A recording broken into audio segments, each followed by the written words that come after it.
Good morning. Good morning, ma'am. Good morning, ma'am. Good morning, ma'am.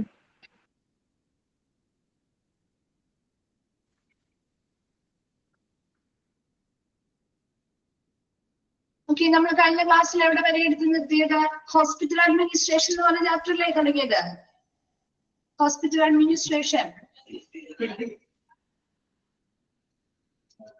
Okay, എവിടെ വരെ എടുത്ത് നിർത്തിയത് കഴിഞ്ഞ ക്ലാസ്സില്? ഓർക്കുന്നുണ്ടോ?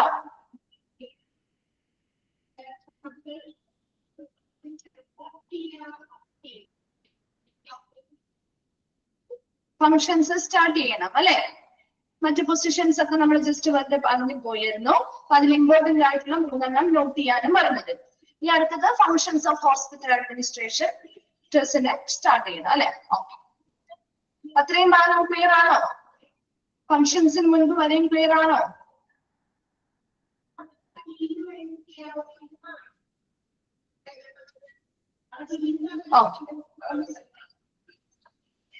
ഓക്കെ, അപ്പൊ നമ്മൾ നെക്സ്റ്റ് ഭാഗത്തേക്ക് പോവാണ്.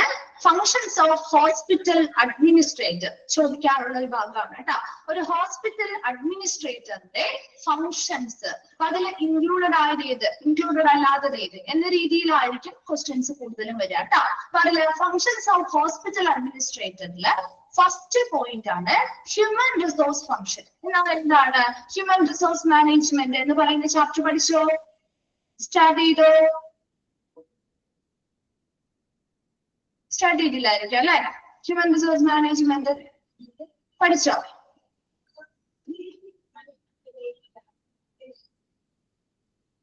തുടങ്ങി.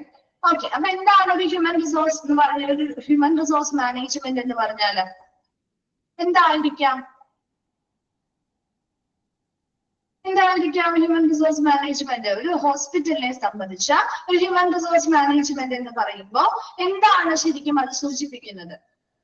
ഒരു ചെറിയ സിമ്പിൾ ആയിട്ട് നിങ്ങൾക്ക് എന്ത് പറയാൻ പറ്റും? സ്റ്റാർട്ട് ചെയ്തിട്ടുണ്ടെങ്കിൽ അതിനെ കുറിച്ചുള്ളൊരു ബേസിക് ആയിട്ടുള്ള ഒരു അറിവ് കിട്ടി കാണുമല്ലോ. കിട്ടിയോ? ശരിക്കും എന്താണ് ഒരു ഹ്യൂമൻ റിസോഴ്സ് ഫങ്ഷൻ എന്ന് പറയുമ്പോൾ എന്താണ് ശരിക്കും അതുമായി ബന്ധപ്പെട്ട്, അല്ലെങ്കിൽ എന്താണ് ഹ്യൂമൻ റിസോഴ്സ് മാനേജ്മെന്റ്? സിമ്പിൾ ആയിട്ടൊന്ന് പറയാമോ ആരെങ്കിലും?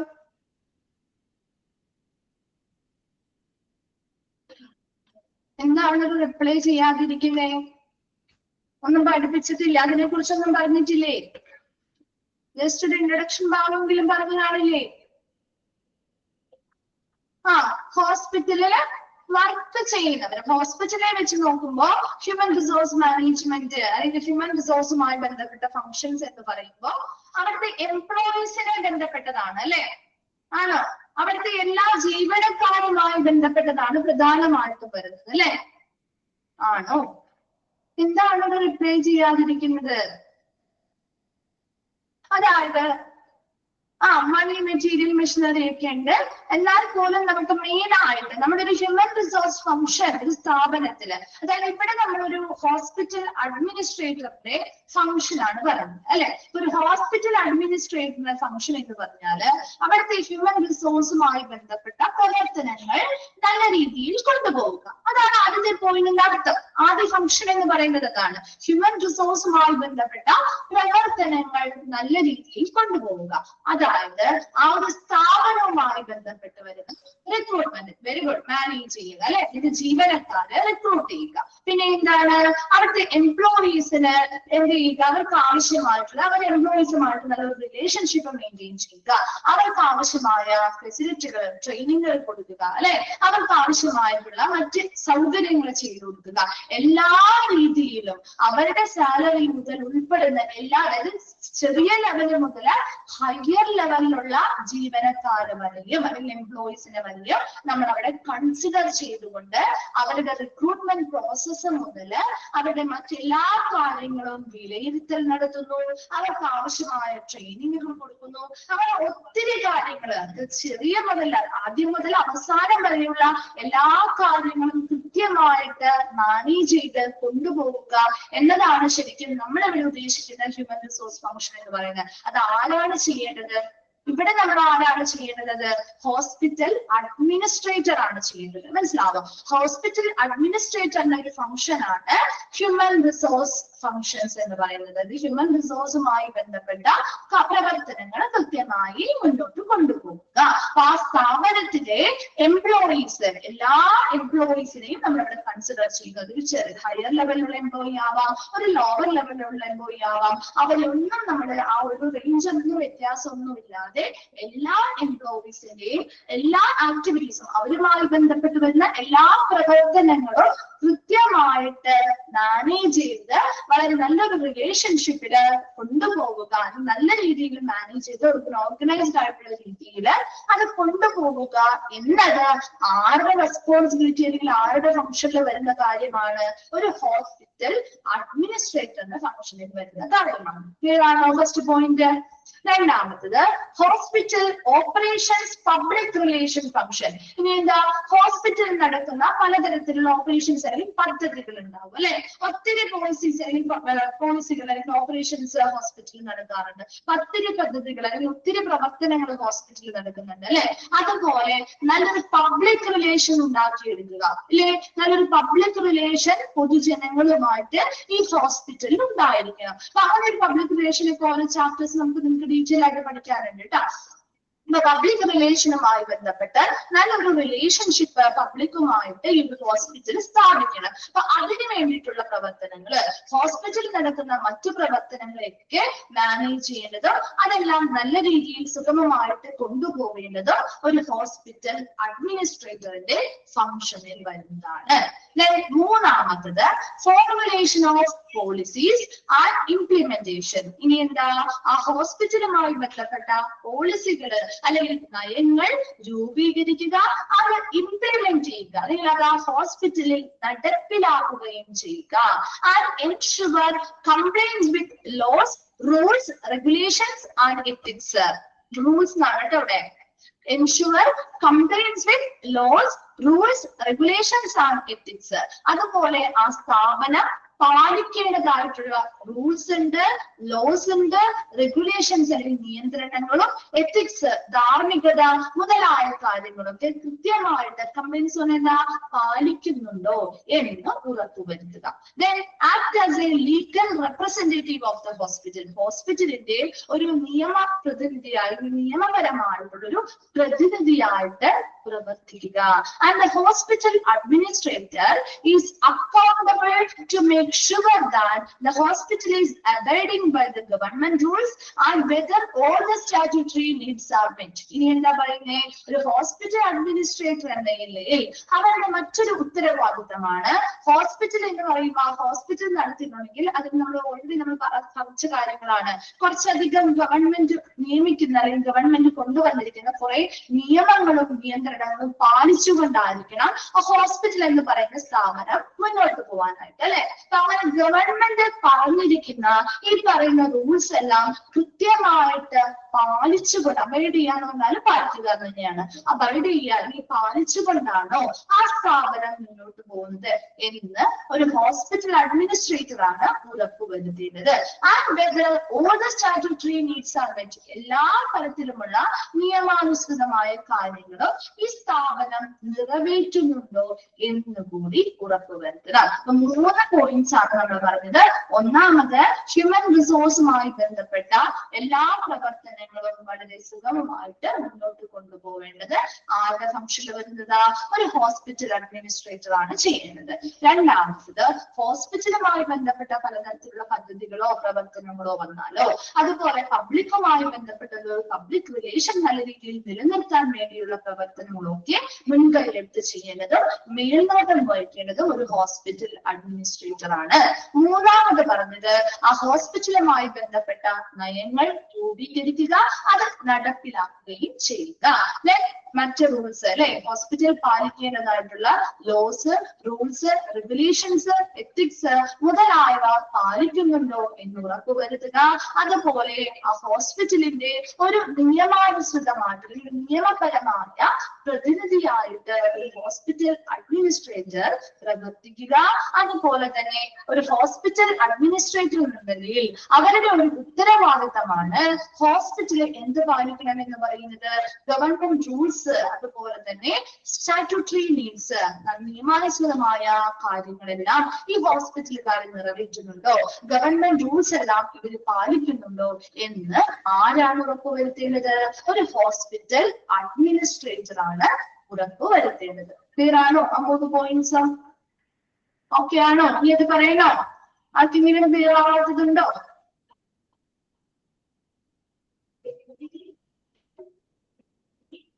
ഓക്കെ, അടുത്തതാണ് have the responsibility to supervise all the activities in the hospital, should make sure that all staffs are aware of the hospital mission, vision and objectives. ഇനി എന്താണ് ആ ഒരു hospital അഡ്മിനിസ്ട്രേറ്ററിന്റെ മറ്റൊരു responsibility അല്ലെങ്കിൽ ഉത്തരവാദിത്തമാണ് to supervise all the activities in the hospital. ആ ഹോസ്പിറ്റലിൽ നടക്കുന്ന എല്ലാ പ്രവർത്തനങ്ങളുടെയും മേൽനോട്ടം വഹിക്കുക. ഓവറോൾ മാനേജ്മെന്റ് ആണ് ശരിക്കും ഹോസ്പിറ്റൽ അഡ്മിനിസ്ട്രേഷൻ ചെയ്യുന്നത്, അല്ലെ? അപ്പൊ ഓവറോൾ ആയിട്ട് ഹോസ്പിറ്റലിൽ നടക്കുന്ന എല്ലാ ആക്ടിവിറ്റീസ് അല്ലെങ്കിൽ പ്രവർത്തനങ്ങളുടെയും മേൽനോട്ടം വഹിക്കേണ്ടത് ഒരു ഹോസ്പിറ്റൽ അഡ്മിനിസ്ട്രേറ്ററിന്റെ റെസ്പോൺസിബിലിറ്റി ആണ്.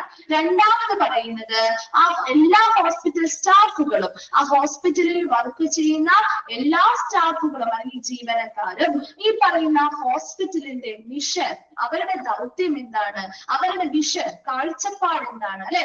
അവരുടെ ലക്ഷ്യം എന്താണ് മുതലായ ഹോസ്പിറ്റലിന് ഒരു വിഷൻ ഉണ്ടാവും, അല്ലെ? ഒരു കാഴ്ചപ്പാട് ഉണ്ടാവും, ഹോസ്പിറ്റലിന് ഒരു ലക്ഷ്യം ഉണ്ടാവും, ആ ഹോസ്പിറ്റലിന്റെ ഒരു മിഷൻ അല്ലെങ്കിൽ ദൗത്യം ഉണ്ടാവും. ഈ പറയുന്ന കാര്യങ്ങളെല്ലാം കൃത്യമായിട്ട് അതിൽ അവർ അവബോധവാന്മാരാണോ എന്ന് കൂടി ഉറപ്പുവരുത്തുകയാണ്. എന്ത് പോയിന്റ് എന്താ പറഞ്ഞത് നമ്മൾ ആദ്യത്തെ പോയിന്റ്? ഹോസ്പിറ്റലിലെ എല്ലാ പ്രവർത്തനങ്ങളുടെയും മേൽനോട്ടം വഹിക്കാനുള്ളൊരു ഉത്തരവാദിത്തം ഹോസ്പിറ്റൽ അഡ്മിനിസ്ട്രേറ്ററിനാണ്. അത് ക്ലിയർ ആണല്ലോ?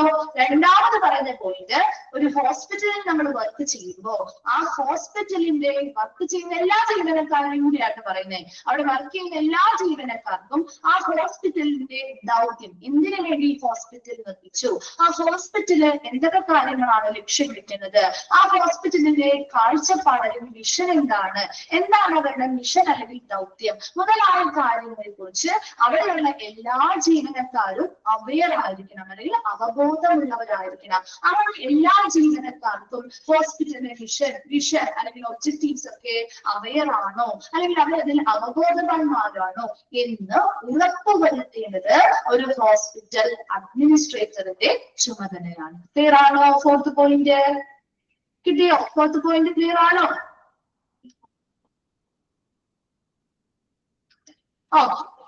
നെക്സ്റ്റ് വരുന്നതാണ് carry out all management decisions in hospital. Management എടുക്കുന്ന എല്ലാ തീരുമാനങ്ങളും ആ ഹോസ്പിറ്റലിൽ നടപ്പിലാക്കേണ്ടതും ഒരു ഹോസ്പിറ്റൽ അഡ്മിനിസ്ട്രേറ്റർ ആണ്.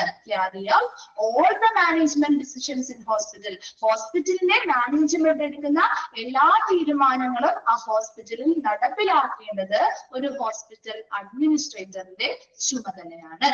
അടുത്തതായിട്ട് map out major rules, regulations and procedures and ensure their implementation. അതായത് ഇവിടെ map out major rules, ആ ഹോസ്പിറ്റല് നടപ്പിലാക്കുന്ന ഇപ്പൊ ഒരു ഡിപ്പാർട്ട്മെന്റ് ആയിക്കോട്ടെ അല്ലെങ്കിൽ ഹോസ്പിറ്റൽ ഒരു പ്രത്യേക ഏരിയാസ്, അവര് നടപ്പിലാക്കേണ്ട കുറച്ച് നിയമങ്ങള്, നിയന്ത്രണങ്ങള്, നടപടിക്രമങ്ങളൊക്കെ ഉണ്ട്, അല്ലെ? അപ്പൊ അതൊക്കെ കൃത്യമായിട്ട് മാപ്പ് ഔട്ട് ചെയ്യാന്നാണ് രൂപപ്പെടുത്തുക.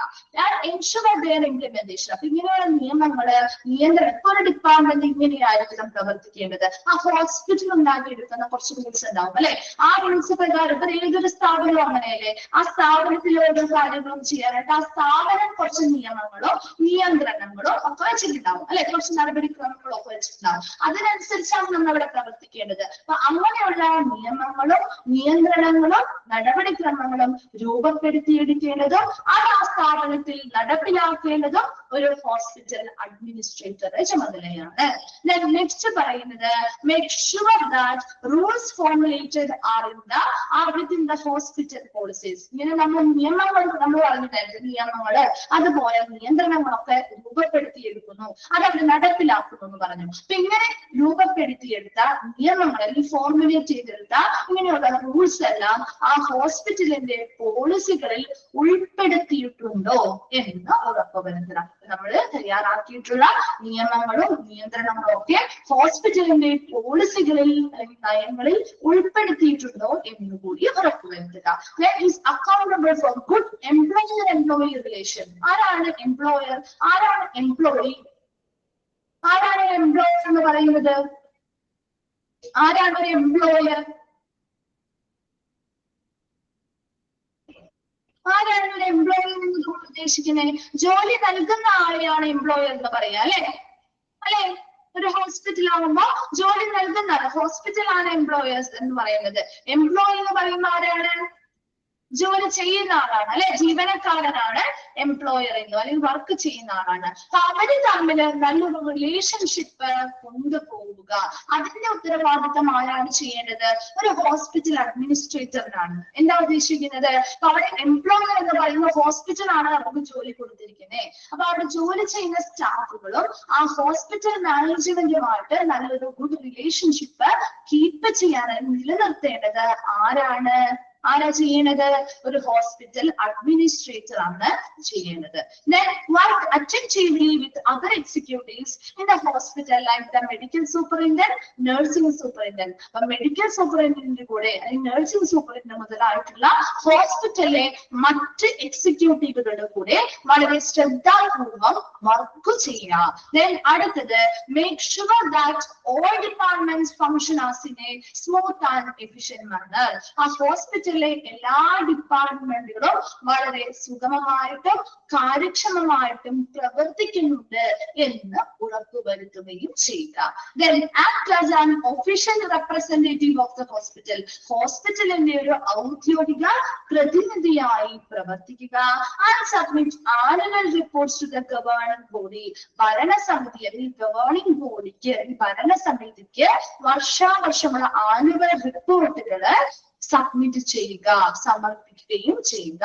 ലാസ്റ്റ് പറയുന്നത് ഡൊണേറ്റ് ടു ഡിവൈസിംഗ് ആനുവൽ ബഡ്ജറ്റ്. അങ്ങനെയുള്ള ആനുവൽ ബഡ്ജറ്റുകൾ നമുക്ക് ആനുവൽ റിപ്പോർട്ട് കൊടുക്കണമെങ്കിൽ അതിനനുസരിച്ചുള്ള ബഡ്ജറ്റുകൾ നമ്മൾ തയ്യാറാക്കുന്ന സമയത്ത് ഡിവൈസിംഗ് ആനുവൽ ബഡ്ജറ്റ്, ആ ആനുവൽ ബഡ്ജറ്റുകൾ തയ്യാറാക്കുന്ന സമയത്ത് അത് പ്ലാൻ ചെയ്യുമ്പോൾ അല്ലെങ്കിൽ ആസൂത്രണം ചെയ്യുന്നതിനുള്ള ഒരു ഡൊണേറ്റ് ചെയ്യുക, അല്ലെങ്കിൽ ആസൂത്രണം ചെയ്യുന്ന സമയത്ത് അവർക്ക് ആവശ്യമായ സംഭാവനകളും നൽകുക. ഒരു പ്ലാൻ തയ്യാറാക്കുന്നു, ആനുവൽ ബഡ്ജറ്റ് തയ്യാറാക്കുന്നു. അത് തയ്യാറാക്കുന്ന സമയത്ത് അല്ലെങ്കിൽ അത് ആസൂത്രണം ചെയ്യുന്ന സമയത്ത് ഒരു ഹോസ്പിറ്റൽ അഡ്മിനിസ്ട്രേറ്റർ എന്ത് ചെയ്യണം? അതിനാവശ്യമായ സംഭാവനകൾ നൽകുകയും ചെയ്യണം. എത്ര പോയിന്റ്സ് ആണെങ്കിൽ ആദ്യത്തെ പോയിന്റ്സ് ഒക്കെ നമ്മൾ പറഞ്ഞതാണ്, അല്ലെ? ഇനി ലാസ്റ്റ് ഈ ഒരു ഭാഗം തുടങ്ങി നമുക്ക് പറയട്ടെ, ഫുൾ പോയിന്റ്സ് പറയണം.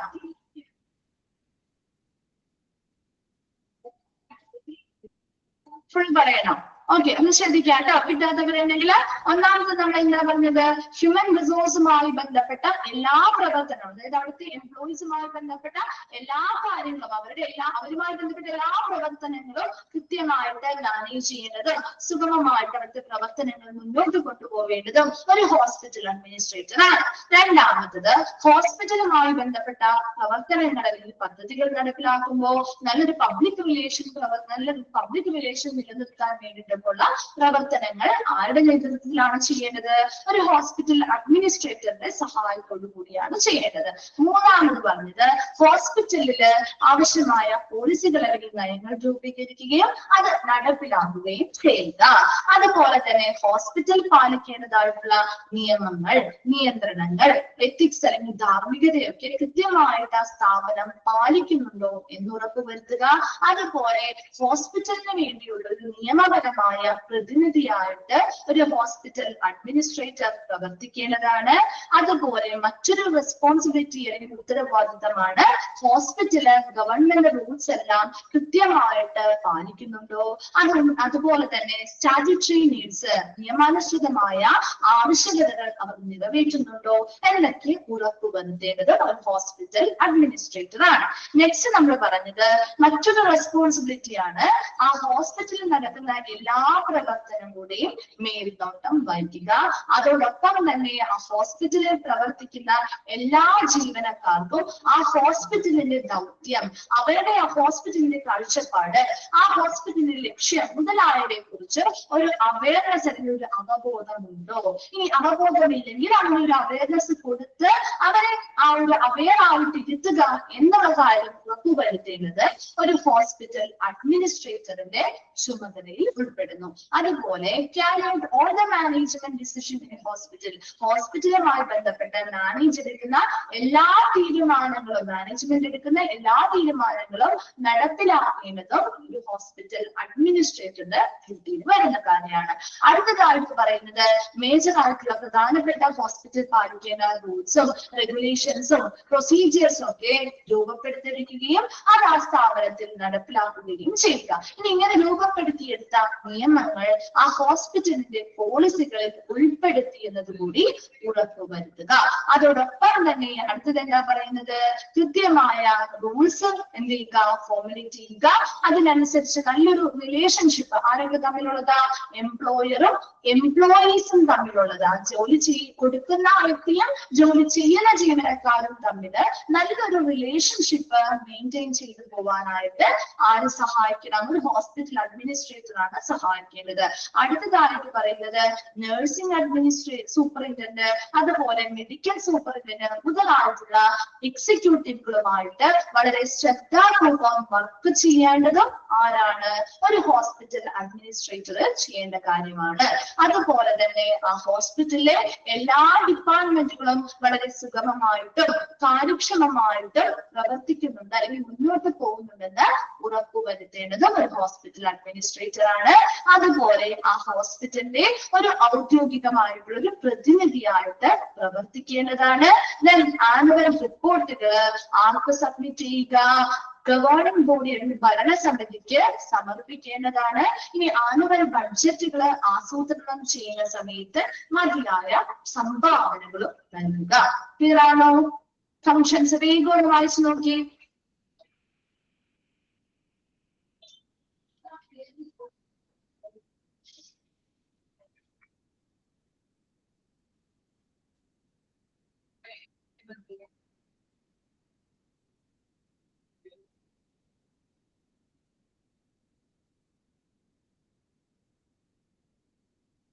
വായിച്ചു കഴിയുമ്പോൾ റിപ്ലൈ ചെയ്യണം കേട്ടോ.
വായിച്ചു കഴിഞ്ഞോ? ക്ലിയർ ആണോ? ഓക്കെ ആണോ? ഓക്കെ ഓക്കെ, അപ്പൊ അടുത്ത ഭാഗത്തേക്ക് പോവാണ് കേട്ടോ. നെക്സ്റ്റ് വരുന്നത് characteristics of an effective hospital administrator. അതും ചോദിക്കാറുണ്ട്. നോട്ട് ചെയ്യാം കേട്ടോ. Characteristics of an effective hospital administrator, ഒരു നല്ല ഫലപ്രദമായ അല്ലെങ്കിൽ നല്ലൊരു ഹോസ്പിറ്റൽ അഡ്മിനിസ്ട്രേറ്ററിന് വേണ്ട സവിശേഷതകളാണ് നമ്മൾ പറയുന്നത്. എന്തൊക്കെ ക്യാരക്ടേഴ്സ് ആണ് നമുക്ക് വേണ്ടത്? അതിൽ ഒന്നാമതാണ് must show competence at work. എന്ന് വെച്ചാൽ എന്തായിരിക്കും? ജോലിയിൽ നല്ലൊരു കഴിവ് പ്രകടിപ്പിക്കുന്ന ആളായിരിക്കും അല്ലെ? ഒരു ഹോസ്പിറ്റൽ അഡ്മിനിസ്ട്രേറ്റർ, ഇപ്പൊ നമ്മളൊരു ഹോസ്പിറ്റൽ അഡ്മിനിസ്ട്രേറ്റർ ആയിട്ട് പോവുകയാണെങ്കിലും ഈ പറയുന്ന കഴിവുകളും നമുക്കും ഉണ്ടായിരിക്കണം കേട്ടാ. അപ്പൊ അവിടെ കോമ്പീറ്റൻസ് അറ്റ് വർക്ക്, നമ്മൾ ചെയ്യുന്ന ആ ഒരു ജോലിയിൽ നല്ലൊരു കോമ്പീറ്റൻസ് അല്ലെങ്കിൽ നല്ലൊരു കഴിവ് അവർക്കും ഉണ്ടായിരിക്കണം. രണ്ടാമത്തത് must be sensitive to organisations and staffs problem and requirements. അപ്പൊ ആ ഒരു സ്ഥാപനത്തിന്റെ പരമായിട്ടുള്ളതാവാം അല്ലെങ്കിൽ ജീവനക്കാരുമായി ബന്ധപ്പെട്ടതായിട്ടുള്ള പ്രശ്നങ്ങളോ ആവശ്യകതകളോ എന്താണോ അതിനെ സെൻസിറ്റീവ് ആയിട്ട് നേരിടാൻ, അതായത് പെട്ടെന്ന് അതിനോട് പ്രതികരിച്ച് ആ പ്രോബ്ലം എന്താണ് അല്ലെങ്കിൽ അവരുടെ ആവശ്യകത എന്താണ് എന്ന് മനസ്സിലാക്കി ആ പ്രശ്നങ്ങള് പെട്ടെന്ന് എന്ത് ചെയ്യണം, നല്ല രീതിയിൽ ഒരു പെട്ടെന്ന് എളുപ്പത്തിൽ ആ പ്രോബ്ലംസിനെ കണ്ടെത്താനും അതിനൊരു സൊല്യൂഷൻസ് കൊടുക്കാനും കഴിവുള്ള ഒരു വ്യക്തിയാണ്. അതാണ് സെൻസിറ്റീവ് ടു. ആ ഒരു പ്രോബ്ലം കണ്ടു കഴിഞ്ഞാൽ അതിനെന്താണ് പ്രോബ്ലം എന്ന് മനസ്സിലാക്കി അതിന് പെട്ടെന്ന് അതിനൊരു പരിഹാര മാർഗങ്ങൾ കണ്ടെത്തി നൽകാനുള്ള ഒരു കഴിവ് ഈ പറയുന്ന ഒരു ഹോസ്പിറ്റൽ അഡ്മിനിസ്ട്രേറ്ററിന് ഉണ്ടായിരിക്കണം. മൂന്നാമത് has the capacity to foresee and plan. എന്ന് വെച്ചാൽ എന്താ? പല കാര്യങ്ങളും മുൻകൂട്ടി കാണാനും ആസൂത്രണം ചെയ്യാനുമുള്ള ഒരു കഴിവുണ്ടായിരിക്കണം. ഒരു കാര്യം നമ്മളിപ്പോ ചെയ്ത കാര്യങ്ങൾ മാത്രമല്ല, മുന്നിൽ കണ്ട് ഭാവിയിലേക്കുള്ള കാര്യങ്ങൾ കൂടി മുൻകൂട്ടി കണ്ടുകൊണ്ട് ആസൂത്രണം ചെയ്യാനും അത് മുൻകൂട്ടി കാണാനുമുള്ള ഒരു കഴിവ് ഉണ്ടായിരിക്കണം. അപ്പൊ 3 കാര്യങ്ങളാണ് നമ്മൾ പറഞ്ഞത്. ഒന്നാമത്തത് പറയുന്നത് നമ്മുടെ ആ ഒരു ജോലി, ഏത് ജോലിയാണ് നമ്മൾ എടുക്കുന്നത് ആ ജോലിയിൽ നല്ലൊരു കഴിവ് പ്രകടിപ്പിക്കുന്ന ഒരാളായിരിക്കണം. അവർ പറഞ്ഞത് must be sensitive to organisations, ആ സ്ഥാപനവുമായി ബന്ധപ്പെട്ടാവാം അല്ലെങ്കിൽ അവിടുത്തെ ജീവനക്കാരുമായി ബന്ധപ്പെട്ടോ പ്രോബ്ലംസോ കാര്യങ്ങളോ അല്ലെങ്കിൽ ആവശ്യകതകളോ ഉണ്ടെങ്കിൽ അവരുടെ പ്രശ്നങ്ങൾ എന്താണെന്ന് മനസ്സിലാക്കുക അല്ലെങ്കിൽ അവരുടെ ആവശ്യകതകൾ എന്താണെന്ന് മനസ്സിലാക്കി ഉടനടി അതിന് പരിഹാരങ്ങൾ കണ്ടെത്തി നൽകാനുള്ള ഒരു കഴിവുണ്ടായിരിക്കണം. മൂന്നാമതായിട്ട് പറയുന്നത് has the capacity to foresee and plan. ഓരോ കാര്യങ്ങളും മുൻകൂട്ടി കാണാനും അത് ആസൂത്രണം ചെയ്യാനുള്ളൊരു കഴിവ് ഉണ്ടായിരിക്കണം. ക്ലിയർ ആണോ? മൂന്നെണ്ണം പറഞ്ഞത് ഓക്കെയാണോ? അടുത്തത് നോക്കി, has the ability to produce new and creative ideas. അതായത് പുതിയതായിട്ട് അല്ലെങ്കിൽ ഒരു ക്രിയാത്മകമായ ആശയങ്ങൾ അല്ലെങ്കിൽ ഐഡിയാസ് കൊണ്ടുവരാനായിട്ട് അല്ലെങ്കിൽ രൂപപ്പെടുത്താനായിട്ടുള്ള ഒരു കഴിവുണ്ടായിരിക്കണം. ഓരോ കാര്യങ്ങൾ പറയുമ്പോൾ പുതിയ പുതിയ ഐഡിയാസ് കൊണ്ടുവരാൻ, പുതിയതായിട്ടുള്ള ക്രിയേറ്റീവ് ആയിട്ടുള്ള ആശയങ്ങൾ കൊണ്ടുവരാനൊക്കെ ഒരു കഴിവ് ഹോസ്പിറ്റൽ അഡ്മിനിസ്ട്രേറ്ററിന് ഉണ്ടായിരിക്കണം. Then has the capacity to coordinate, organize and distribute resources. പലതരത്തിലുള്ള വിഭവങ്ങള് ഒരു സ്റ്റോക്ക് വന്നു, ആ സ്റ്റോക്ക് കൃത്യമായിട്ട് അത് കോർഡിനേറ്റ് ചെയ്യാൻ, അല്ലെങ്കിൽ ഇപ്പൊ അവിടെ ഒരു ജീവനക്കാരുടെ ഒരു വേക്കൻസി വന്നു, ആ ജീവനക്കാരുമായി ബന്ധപ്പെട്ട ഒരു വേക്കൻസി വന്നാൽ ആ വേക്കൻസിയിലേക്ക് ആളുകളെ കൃത്യമായിട്ട് റിക്രൂട്ടിംഗ് നടത്തണം, അവരെ നിയമനം നടത്തണം, അവരെ കൃത്യമായിട്ട് കോർഡിനേറ്റ് ചെയ്ത് ഓർഗനൈസ് ചെയ്ത് വേണ്ടപ്പെട്ട ഇടങ്ങളിലേക്ക് വിതരണം ചെയ്യാനും അങ്ങനെയുള്ള ഒരു കഴിവ് ആർക്കുണ്ടായിരിക്കണം? ഒരു ഹോസ്പിറ്റൽ അഡ്മിനിസ്ട്രേറ്ററിന് ഉണ്ടായിരിക്കണം. Then must be able to delegate work and make efficient use of his or her own time. ഇനി എന്താ പറയുന്നത്? must be able to delegate work. അതായത് അവർ ഓരോ ജോലികളും അവർക്ക് അധികാരം മറ്റുള്ളവരെ ഏൽപ്പിക്കാൻ അല്ലെങ്കിൽ വിട്ടുകൊടുക്കാനായിട്ടുള്ള ഒരു കഴിവുണ്ടായിരിക്കണം. ഇതിനിടയ്ക്ക് ഒത്തിരി ജീവനക്കാർ വർക്ക് ചെയ്യുന്നുണ്ടല്ലോ, അപ്പൊ അവർക്ക് എല്ലാവർക്കും ഓരോ ജോലി അവരുടെ ഓരോരുത്തരുടെയും കഴിവനുസരിച്ച് ഓരോ വർക്കുകളുടെയും അധികാരം അവർക്ക് നൽകാനായിട്ട്, അതായത് അനുയോജ്യരായിട്ടുള്ളവരെ കണ്ടെത്തി അവർക്ക് ഓരോ വർക്കുകൾ അസൈൻ ചെയ്ത് കൊടുക്കാനുള്ള ഒരു കഴിവ് വേണം. And make efficient use of his or her own time.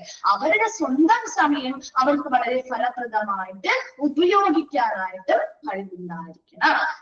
Ability to persuade and develop people. ഇനി എന്താ? ആളുകളെ പെർസ്വേഡ് ചെയ്യുക, പ്രേരിപ്പിക്കുക. അപ്പൊ ആളുകളെ പലതരത്തിലുള്ള പുതിയ പുതിയ കാര്യങ്ങൾ വികസിപ്പിച്ചെടുക്കാനായിട്ട് അല്ലെങ്കിൽ പുതിയ പുതിയ കാര്യങ്ങൾ കാര്യങ്ങൾ കൊണ്ടുവരാനായിട്ട് ആളുകളെ പ്രേരിപ്പിക്കുകയും ആൻഡ് ഡെവലപ്പ് പീപ്പിൾ ആളുകളെ അതിലേക്ക് വികസിപ്പിച്ചെടുക്കാനായിട്ട് കൊണ്ടുവരികയും ചെയ്യും. അപ്പൊ അതിനുവേണ്ടി ഇപ്പൊ ഓരോരോ കാര്യങ്ങൾ പുതിയതായിട്ട് കൊണ്ടുവരണമെങ്കിൽ അത് ഓരോരുത്തരുടെയും മൈൻഡിൽ വരുന്ന ക്രിയേറ്റിവിറ്റിക്ക് അനുസരിച്ചാണ് അല്ലെ. അപ്പൊ അവരെ അതിലേക്ക് കൊണ്ടുവരാനായിട്ട് അല്ലെങ്കിൽ അങ്ങനെയുള്ള കാര്യങ്ങൾ ഡെവലപ്പ് ചെയ്തെടുക്കാനായിട്ട് ആളുകളെ പെർസ്വേഡ് ചെയ്യാനും പ്രേരിപ്പിക്കാനുള്ള ഒരു കഴിവ് വേണം. ലാസ്റ്റ് പറയുന്നത് should be a good communicator. നല്ലൊരു ആശയവിനിമയം പെർസ്വേഡ് ചെയ്യാനും പ്രേരിപ്പിക്കുക. Should be a good communicator. നല്ലൊരു ആശയവിനിമയം നടത്തുന്ന ഒരു ആള് കൂടി ആയിരിക്കണം. ഇത്രയും നമ്മളൊരു ഹോസ്പിറ്റൽ അഡ്മിനിസ്ട്രേറ്ററിന് വേണ്ട സവിശേഷതകൾ അല്ലെങ്കിൽ ക്യാരക്ടറിസ്റ്റിക്സ് ആണ് പറയുന്നത്. ഇതിൽ ഒന്നാമത് പറയുന്നത് ഏതൊരു ജോലിയാണോ ചെയ്യുക ജോലിയിൽ നല്ലൊരു കഴിവ് പ്രകടിപ്പിക്കുന്ന ആളായിരിക്കണം. രണ്ടാമത് അവിടുത്തെ ജീവനക്കാരുമായി ബന്ധപ്പെട്ട പ്രശ്നങ്ങളോ ആവശ്യകതകളോ ആവാം, അല്ലെങ്കിൽ സ്ഥാപനത്തിന്റെ പ്രശ്നങ്ങളോ ആവശ്യകതകളോ ആവാം. അതെന്തുമായിക്കോട്ടെ ആ കാര്യങ്ങൾ പ്രശ്നങ്ങളാക്കി അവരുടെ പ്രോബ്ലംസ് എന്താണ്, അവരുടെ ആവശ്യകത എന്താണെന്ന് മനസ്സിലാക്കി ഉടനടി ഇതിനൊരു പരിഹാരം കണ്ടെത്തി നൽകുന്ന ആളായിരിക്കണം. മൂന്നാമത്തത് has the capacity to foresee and plan ആണ്. മുൻകൂട്ടി കാണാനായിട്ട് ഓരോ കാര്യങ്ങളും മുൻകൂട്ടി കാണാനും ആസൂത്രണം ചെയ്യാനുള്ള ഒരു കഴിവ് വേണം. അതുപോലെ തന്നെ പുതിയ പുതിയ ഐഡിയാസ് ആശയങ്ങൾ പ്രൊഡ്യൂസ് ചെയ്യാൻ, അതുപോലെ തന്നെ ക്രിയേറ്റീവ് ഐഡിയാസ് ഒരു ക്രിയാത്മകമായിട്ടുള്ള ആശയങ്ങൾ കൊണ്ടുവരാനായിട്ടുള്ള ഒരു കഴിവ് വേണം. അതുപോലെ അവിടെ ഓരോ വിഭവങ്ങളും വളരെ കൃത്യമായിട്ട് കോർഡിനേറ്റ് ചെയ്ത് അത് ഓർഗനൈസ് ചെയ്ത് സംഘടിപ്പിച്ച് വിതരണം ചെയ്യാനുള്ള ഒരു കഴിവുണ്ടായിരിക്കണം. മസ്റ്റ് ബി ഡെലിഗേറ്റ് വർക്ക് എന്ന് പറഞ്ഞാൽ എന്താ, ആ ജോലി ഓരോരുത്തർക്കും മറ്റുള്ളവർക്ക് ആരാണോ അനുയോജ്യരായിട്ടുള്ളവര് അവർക്ക് ആ പറയുന്ന ജോലിയുമായി ബന്ധപ്പെട്ട അധികാരം ഏൽപ്പിച്ചു നൽകുക. അതോടൊപ്പം തന്നെ നമ്മുടെ സ്വന്തം സമയം ഹോസ്പിറ്റൽ അഡ്മിനിസ്ട്രേറ്റർ എന്ന് പറയുമ്പോൾ അവരുടെ സ്വന്തം സമയം വളരെ കാര്യക്ഷമമായിട്ട് വിനിയോഗിക്കാനുള്ള ഒരു കഴിവ് വേണം. അതുപോലെ തന്നെ ആളുകൾക്ക് പുതിയ പുതിയ കാര്യങ്ങൾ ഡെവലപ്പ് ചെയ്യാനായിട്ട് ഓരോ വ്യക്തിയെയും പ്രോത്സാഹിപ്പിക്കാൻ അല്ലെങ്കിൽ പ്രേരിപ്പിക്കാനുള്ള ഒരു കഴിവ് വേണം. അതുപോലെ തന്നെ എന്താണ്, should be a good communicator. നല്ലൊരു ആശയവിനിമയം നടത്തുന്ന ഒരു വ്യക്തി കൂടിയായിരിക്കണം. വേഗം ഒന്ന് വായിച്ചു നോക്കി ഹോസ്പിറ്റൽ അഡ്മിനിസ്ട്രേറ്ററിന്റെ ക്യാരക്ടറിസ്റ്റിക്സ്.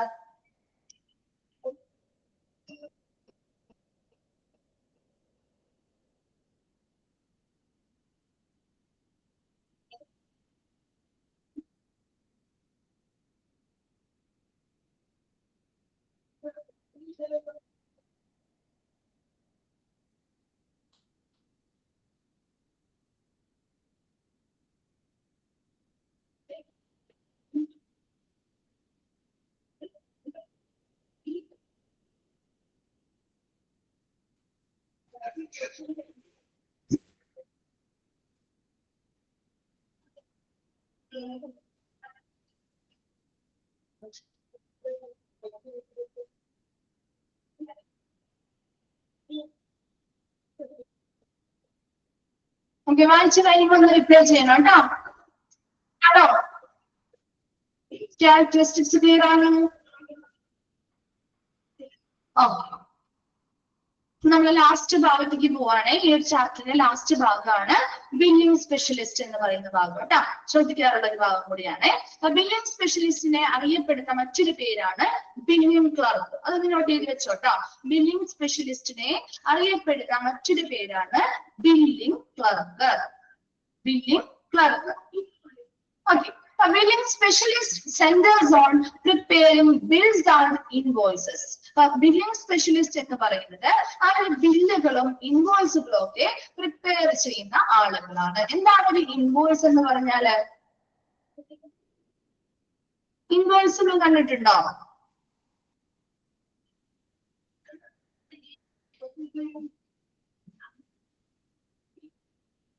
എന്താണ് ഒരു റിപ്ലൈ ചെയ്യാത്തത്? എന്താണ് ഒരു ഇൻവോയ്സും ബില്ലും തമ്മിലുള്ളത്? കേട്ടിട്ടുണ്ട്. എന്താണ് ഒരു വ്യത്യാസം പറയാമോ?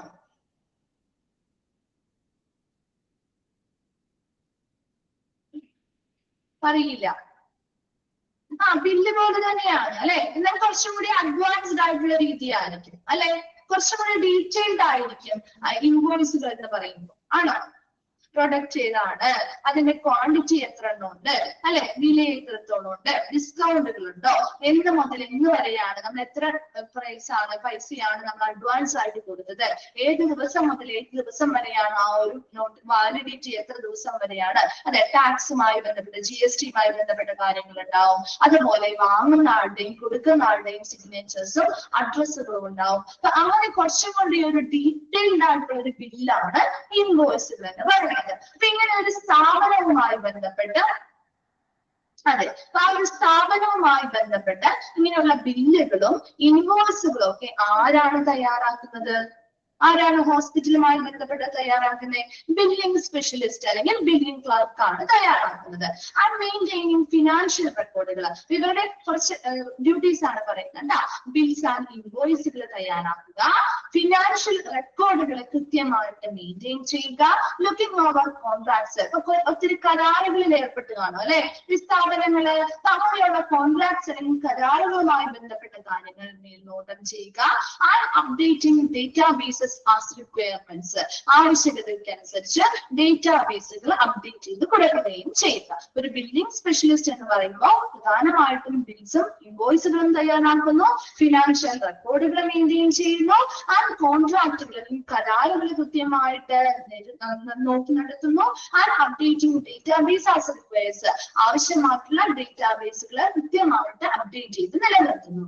The job is necessitates seeing to that all information is entered correctly and making financial report. ഒരു സാമ്പത്തികപരമായിട്ടുള്ള ഒരു ഫിനാൻഷ്യൽ റിപ്പോർട്ട് തയ്യാറാക്കുമ്പോൾ അത് ഏറ്റവും കൂടുതൽ അനിവാര്യമായിട്ട് ശ്രദ്ധിക്കേണ്ട ഒരു കാര്യമാണ് seeing to that all information is entered correctly. കൊടുത്തിരിക്കുന്ന എല്ലാ ഇൻഫർമേഷനും എങ്ങനെയായിരിക്കണം എൻറ്റർ ചെയ്യേണ്ടത്?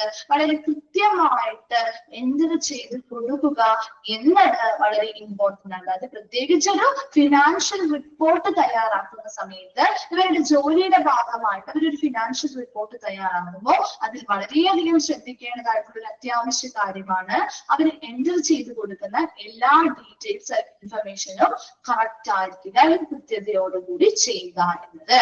And while their role is often overlooked owing to its back nature, billing clerks provide valuable support to clinicians in that they support providers to get paid for services rendered. അതായത് ഈ പറയുന്ന ഒരു billing specialist എന്ന് പറയുന്നത് ഒരു front ഓഫീസിലെ ഒരു ജീവനക്കാരനാണ്.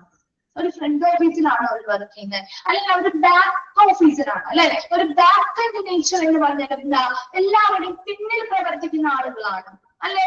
ഒരു അക്കൗണ്ടന്റ്, ഒരു ബില്ലിംഗ് സ്പെഷ്യലിസ്റ്റ്, അങ്ങനെയുള്ള ആളുകളൊക്കെ ശരിക്കും നമ്മൾ ബാക്ക് ഓഫീസ് ആയിട്ട് പ്രവർത്തിക്കുന്നതാണ് അല്ലെ. ഒരു ഹോസ്പിറ്റലിന്റെ അല്ലെ നമ്മുടെ പിന്നിൽ പ്രവർത്തിക്കുന്ന ഒരു ഫിസിഷ്യനെ അല്ലെങ്കിൽ ഒരു നഴ്സിനെയൊക്കെ നമുക്ക് ഏറ്റവും കൂടുതൽ ഫെമിലിയർ ആയിരിക്കും. എന്നാൽ പോലും ഇങ്ങനെയുള്ള ആളുകൾ നമുക്ക് അത്ര ഫെമിലിയർ ആണോ? കാരണം എന്താ? ഇവര് നമ്മുടെ പിന്നിൽ, ആ ഒരു സ്ഥാപനത്തിന് പിന്നിൽ പ്രവർത്തിക്കുന്ന ആളുകളാണ്. അങ്ങനെ ഇവര് പിന്നിലാണ് പ്രവർത്തിക്കുന്നത് എങ്കിൽ പോലും ഇവര് ഓരോ ക്ലിനിഷ്യൻസ് അല്ലെങ്കിൽ ഓരോ ഡോക്ടേഴ്സിനും നല്ല വാല്യുബിൾ ആയിട്ടുള്ള സപ്പോർട്ടുകൾ നൽകുന്നുണ്ട്. അതോടൊപ്പം തന്നെ ഈ സർവീസ് പ്രൊവൈഡ് ചെയ്യുന്ന ആളുകൾ, ഇപ്പൊ നമുക്കൊരു ഹോസ്പിറ്റലിൽ ചെന്നാൽ ഒരു സർവീസ് കിട്ടുന്നു, അത് ആരാണ് നൽകുന്നത്? ആ സർവീസ് ആരാണ് നൽകുന്നേ?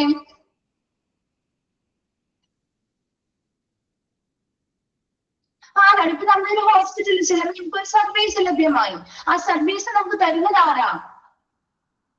അല്ലെങ്കിൽ ആരാണ് അത് പ്രൊവൈഡേഴ്സ് എന്ന് പറയുന്നത്? ഹോസ്പിറ്റലാണ്. വെരി ഗുഡ്, ഹോസ്പിറ്റലാണ് അല്ലെ. ആ സർവീസ് നമുക്ക് തരുന്നത് ഹോസ്പിറ്റലാണ് അല്ലെ. അത് പലരിലൂടെയും നമുക്ക് ലഭ്യമാകും. ഇവിടെ ഒരു ഡോക്ടറിലൂടെ ആവാം, അല്ലെങ്കിൽ ഒരു നഴ്സിലൂടെ ആവാം ചിലപ്പോൾ നമുക്കത് ലഭ്യമാക്കി നൽകുന്നത്. എന്നാലും അത് പ്രൊവൈഡ് ചെയ്യുന്ന പ്രൊവൈഡർ എന്ന് പറയുന്നത് ഹോസ്പിറ്റലാണ്. മനസ്സിലാവുന്നുണ്ടോ മിസ് പറയുന്നത്? ആ ഹോസ്പിറ്റലുകാര് ഇങ്ങനെ ഒരു സർവീസ് നമുക്ക് വെറുതെ തരുന്നതാണോ? ആണോ? വെറുതെ തരുവാണോ അവർ സർവീസുകള്? അല്ല അല്ലെ.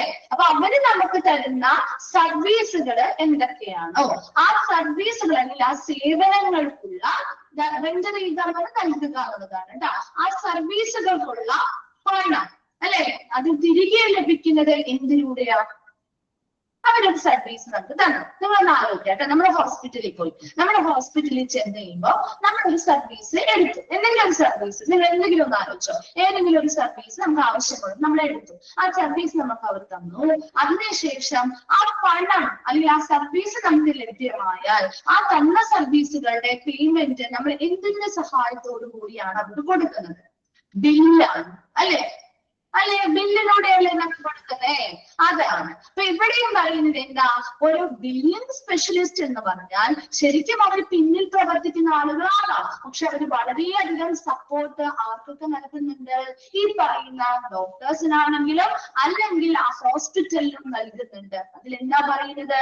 ആ ഹോസ്പിറ്റലാണ് സർവീസ് നൽകുന്ന പ്രൊവൈഡർ എന്ന് പറയുന്നത്. ആ പ്രൊവൈഡർ നൽകുന്ന സേവനങ്ങൾക്കുള്ള പണം തിരികെ ലഭിക്കുന്നത് എന്തിലൂടെയാണ്? ഈ ബില്ലുകളുടെ സഹായത്തോടു കൂടിയാണ്, അല്ലെ? അപ്പൊ ആ പണം തിരികെ ലഭിക്കാനായിട്ട് ഈ ബില്ലിംഗ് സ്പെഷ്യലിസ്റ്റ് അവരെ സഹായിക്കുന്നില്ലേ? ഉണ്ടോ? ക്ലിയറായോ? മിസ് പറയുന്നത് മനസ്സിലായോ?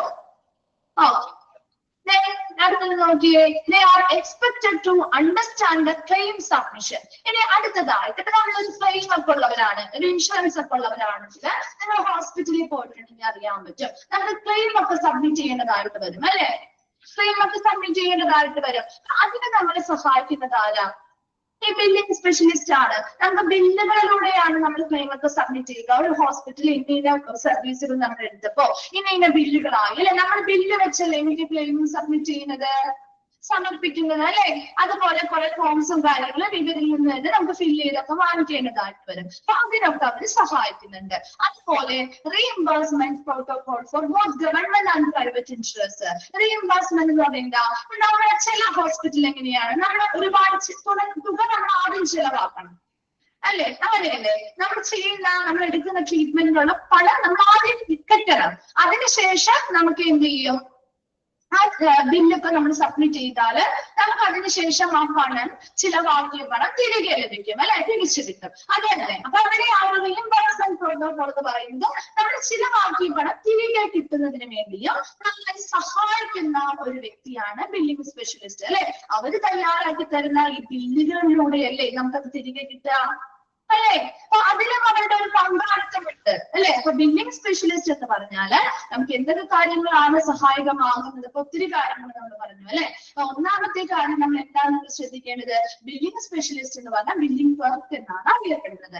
രണ്ടാമത് ശ്രദ്ധിക്കേണ്ടത് അവരാണ് ബില്ലുകളും ഇൻവോയ്സുകളും തയ്യാറാക്കുന്നത്. പിന്നെ എന്താണ്? ആ ഹോസ്പിറ്റലുമായി ബന്ധപ്പെട്ട ഫിനാൻഷ്യൽ മാനേജ്മെന്റുകൾ, അല്ലെ? റെക്കോർഡുകൾ കൃത്യമായിട്ട് കീപ്പ് ചെയ്യുന്നു. അതുപോലെ തന്നെ മറ്റൊരു കാര്യം എന്ന് പറയുന്നത് ഇവര് നമ്മുടെ ബാക്ക് ആൻഡ് നേച്ചർ അല്ലെങ്കിൽ പിന്നിൽ പ്രവർത്തിക്കുന്ന ആളാണെങ്കിൽ പോലും നമ്മുടെ ഡോക്ടേഴ്സിനെ ആണെങ്കിലും അല്ലെങ്കിൽ ആ ഹോസ്പിറ്റലിനെ ആണെങ്കിലും വളരെയധികം സപ്പോർട്ട് നൽകുന്ന ആളുകളാണ്. ആ പ്രൊവൈഡർ ആണ്, ആ സർവീസ് കൊടുക്കുന്ന പ്രൊവൈഡേഴ്സിന് അതിനുള്ള പണം തിരികെ ലഭിക്കാനായിട്ട് ആര് സഹായിക്കുന്നുണ്ട്? ഈ ബില്ലിംഗ് സ്പെഷ്യലിസ്റ്റ് സഹായിക്കുന്നുണ്ട്.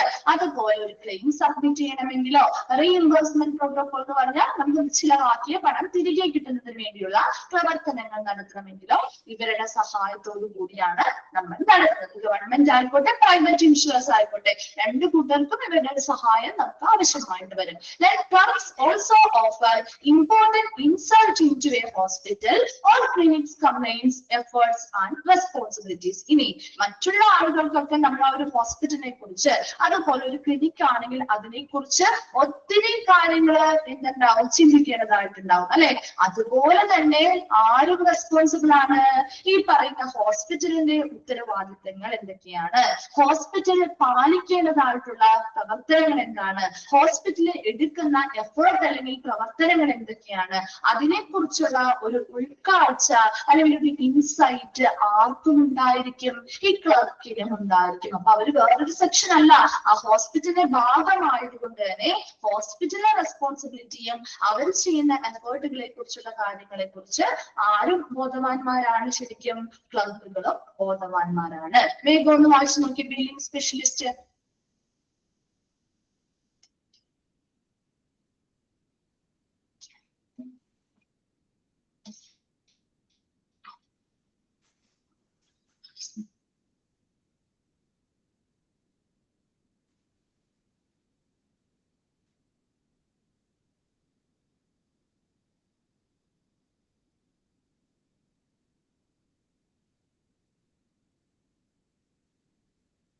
വായിച്ച് കഴിയുമ്പോൾ ഒന്ന് റിപ്ലൈ ചെയ്യണം കേട്ടോ.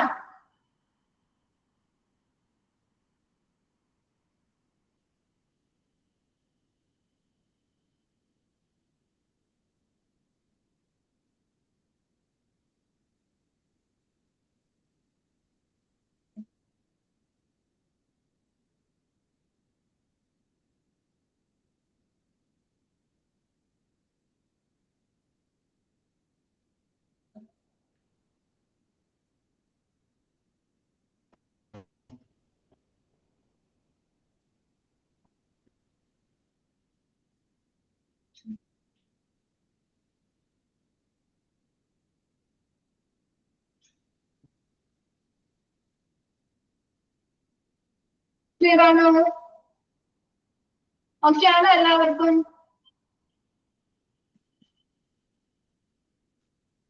റീഇംബേഴ്സ്മെന്റ് എന്ന് വെച്ച് കഴിഞ്ഞാൽ നമ്മൾ ചിലവാക്കിയ പണം തിരികെ കിട്ടുക.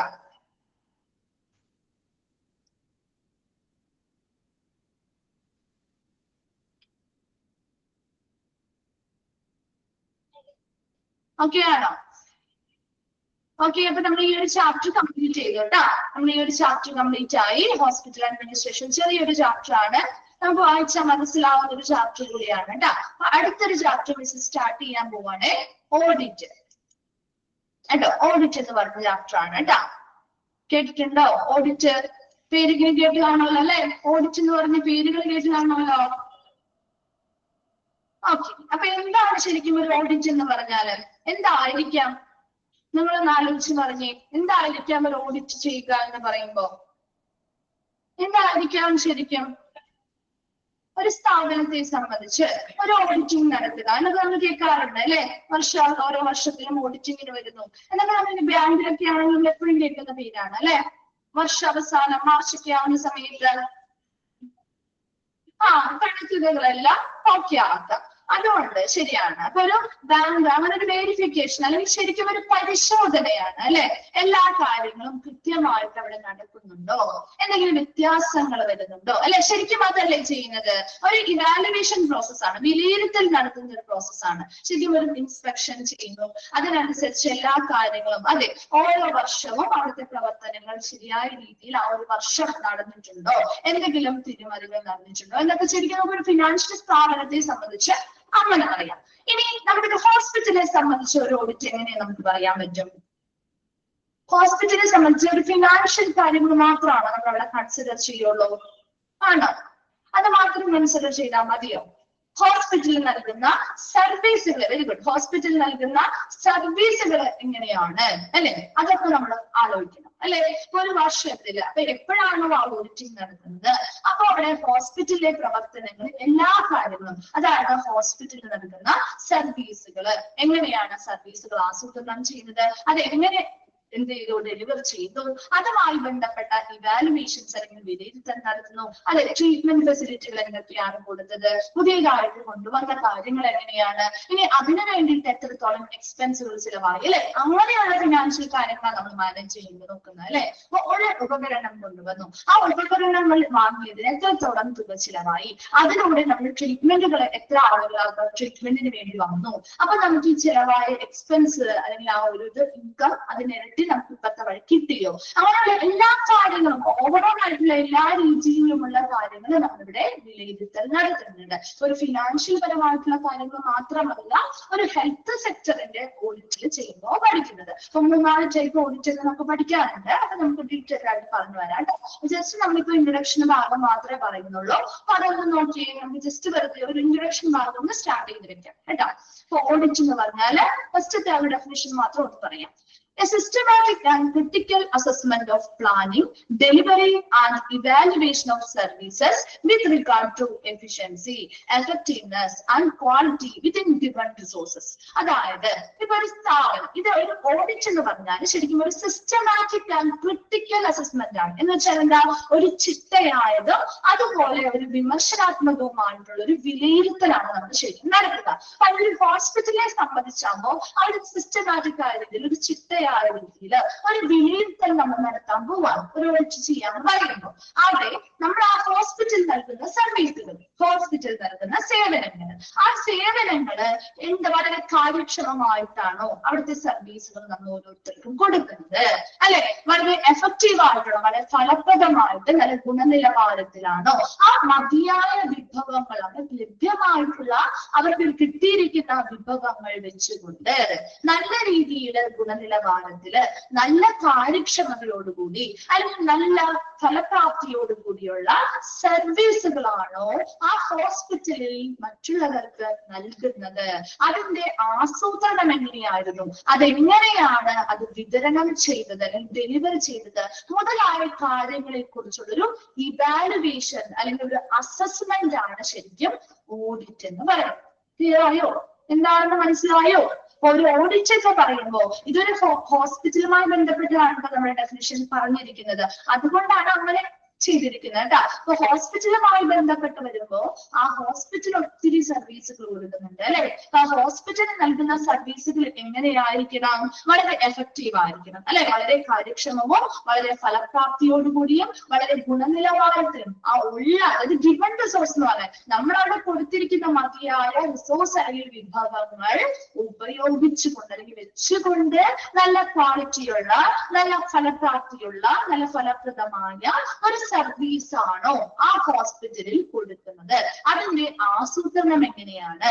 അതിന്റെ ഡെലിവറി മീൻസ് നമ്മൾ വിതരണം ചെയ്യുന്ന കാര്യങ്ങൾ അത് എന്തിലൂടെയൊക്കെയാണ് വിതരണം ചെയ്തത്?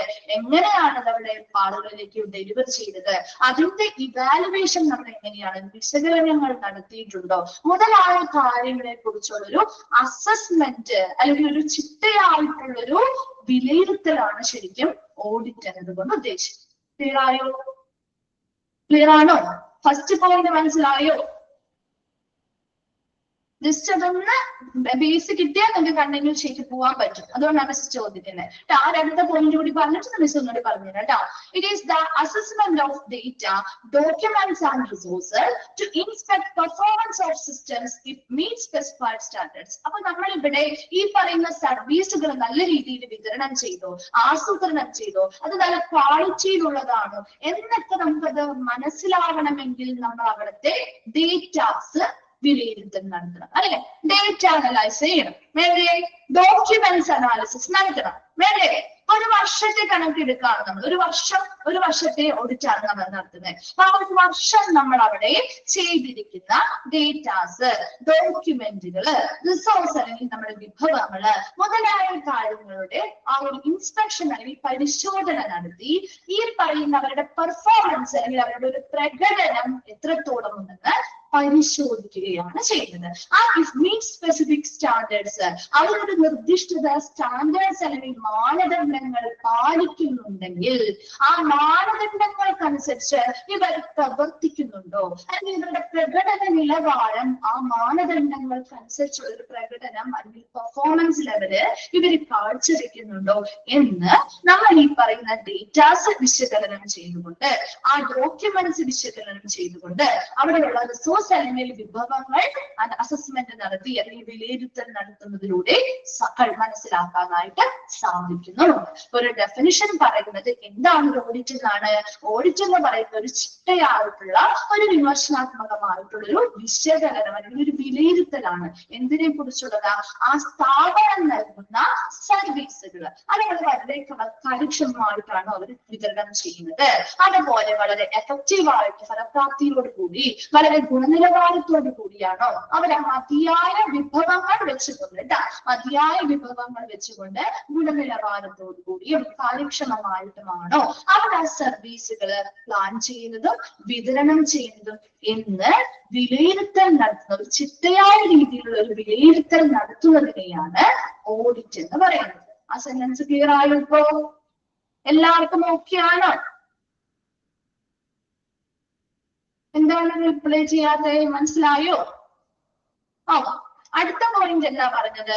നമുക്ക് ഇങ്ങനെ ഒരു ഓഡിറ്റിംഗ് നടത്തണം, അല്ലെങ്കിൽ ഇങ്ങനെ ഒരു വിലയിരുത്തൽ നടത്തണമെങ്കിൽ നമുക്ക് എന്തെങ്കിലും ഒരു കാര്യങ്ങൾ പരിശോധിച്ചാലേ മനസ്സിലാവുള്ളൂ. അപ്പൊ അവർ കൃത്യമായ സ്റ്റാൻഡേർഡ്സ് പാലിക്കുന്നുണ്ട് അല്ലെങ്കിൽ നിറവേറ്റുന്നുണ്ടെങ്കിൽ അതിനനുസരിച്ചുള്ള പ്രകടന നിലവാരം അവരുടെ എത്രത്തോളം ഉണ്ട് എന്ന് നമുക്ക് അവരുടെ ഡേറ്റാസ് പരിശോധിക്കുന്നതിലൂടെ, ഡോക്യുമെന്റ്സ്, അവിടെയുള്ള റിസോഴ്സ് അല്ലെങ്കിൽ വിഭവങ്ങൾ മുതലായവ വിലയിരുത്തൽ നടത്തുന്നതിലൂടെയും പരിശോധനകൾ നടത്തുന്നതിലൂടെയാണ് മനസ്സിലാക്കാൻ സാധിക്കുന്നത്.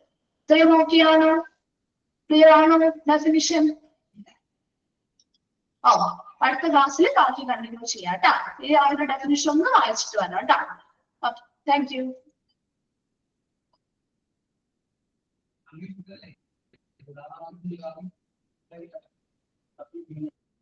Thank you, ma'am.